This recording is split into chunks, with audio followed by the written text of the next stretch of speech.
In December 2006, Panasonic launched the first professional AVC-HD camcorder, the AG-HSC1, or as the booklet described it, the world's smallest 3-chip AVC-HD camcorder with professional features. Panasonic targeted entry-level professionals who would find the camcorder ideal for capturing natural, professional-level high-definition recordings. The camcorder had a 38.5mm lens, a trio of quarter-inch CCD sensors. It compresses 1080i video into digital files at either 6, 9 or 13 megabits per second. There is a tripod socket at the bottom, but no shoe on the top. There is a 3-inch flip-out LCD monitor, but no viewfinder. There is a microphone input, but no dedicated headphone output. White balance, exposure, focus, and audio level can be set manually, but there is no XLR input, no HD SDI output, and there is no focus ring. The lens is protected with integrated lens shutters and a sort of a tiny hood which had a 43mm thread for attachments. This hood is mostly decorative and can be removed, revealing another 43mm thread on the main body. Similar to HDV camcorders, the raster size is 1440 by 1080, and with AVC being about twice more efficient than MPEG-2, the image quality is comparable to HDV at only half the bitrate. If you have watched my earlier video about the Panasonic HDC SD1, the first HD camcorder to record onto SD cards, you may experience deja vu as the two camcorders look very similar. Indeed, the AG-HSC1 is identical to the HDC SD1 in every detail but color. Both the consumer and the professional models support SD and SDHC cards up to 4GB, simply because 4GB was the largest capacity available at the time the camcorder was announced. At the highest bitrate, such a card stores 40 minutes of video. If you needed more recording time, you could either buy more cards. 4GB cards were priced around $100–150 in the middle of 2007, or you could use the SD media storage supplied with the camcorder. The SD media storage was basically a 40GB hard disk drive in a custom housing, which had an SD card slot and two buttons on the top.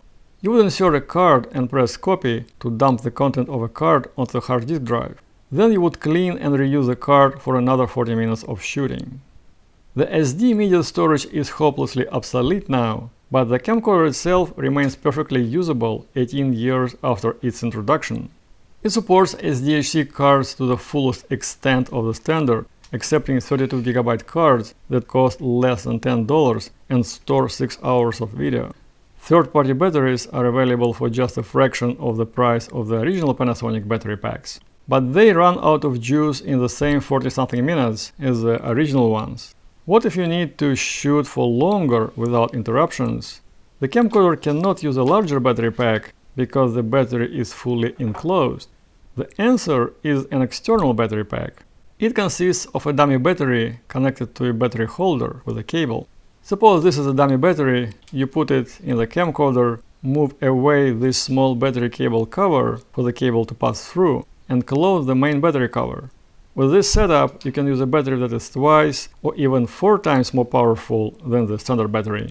Carry the battery holder in a Panasonic branded fanny pack and look like a pro. My DIY solution is a generic 9V battery connected to the power adapter port. The voltage is slightly lower than 9.3V required by the camcorder, but it works just fine. With this setup, I can get about 3 hours of uninterrupted shooting. The catch is that the camcorder expects stable power through the power adapter port. When the battery depletes, the camcorder turns off abruptly without closing the video file currently being recorded, which can cause the loss of the last recorded segment. The camcorder records in 4GB chunks.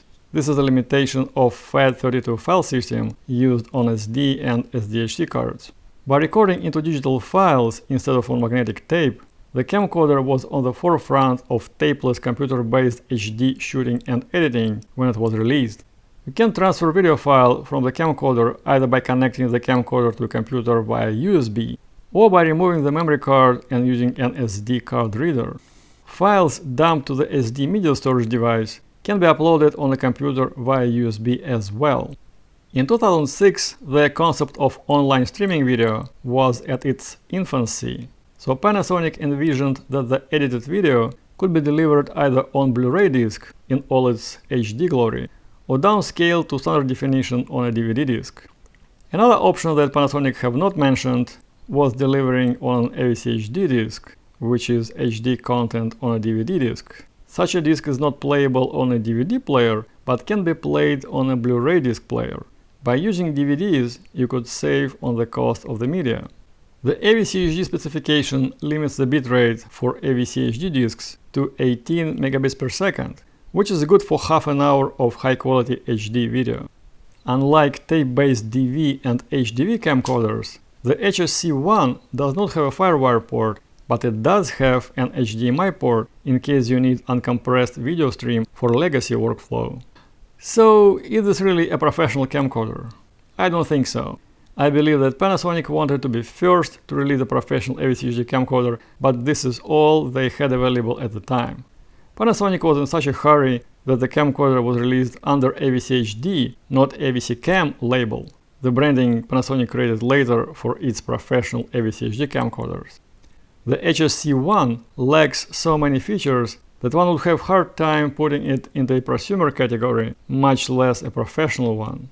On the other hand, it was just one of the two camcorder models available at the time, professional or not, that could record high-definition video on relatively affordable solid-state media. The other one was the HDC SD1. The story begins with our owner, Dario Santui, who was a fourth-generation Italian winemaker that decided to build this castle as a way to honor his family, his culture, and his heritage. So it's beautiful. It's not just the hand-painted frescoes on the walls, but also the ceilings that are right above us, which are hand-carved and hand-painted also. It's really something that was intended to add to that sense of luxury. It's not just the stoves that were made by hand, but if you do see the light fixtures, for example, the sconces on the walls, as the wine itself is continuing to age, it's going to improve its quality. But also, as it wins any accolades or any scores or high ratings, then you can definitely expect that price also to continue to elevate. And so the cool thing about us being able to taste this wine is that it does give you a pretty good sneak peek as to how this will look like in the very near future. Since the wine itself is still actually a little bit over 2 years away from being finished. I'll take one. I'm designated. One designated. I'll do second. It's going to have more of a light to medium body feel with a nice peppery and spicy finish. The wine itself is also going to have aromas and flavors of red cherry. Definitely a good one to have with your favorite Italian cuisines, especially a tomato-based pasta would be amazing with a wine like this. That's the Sancho 2020. Thank you for watching. Please like and subscribe.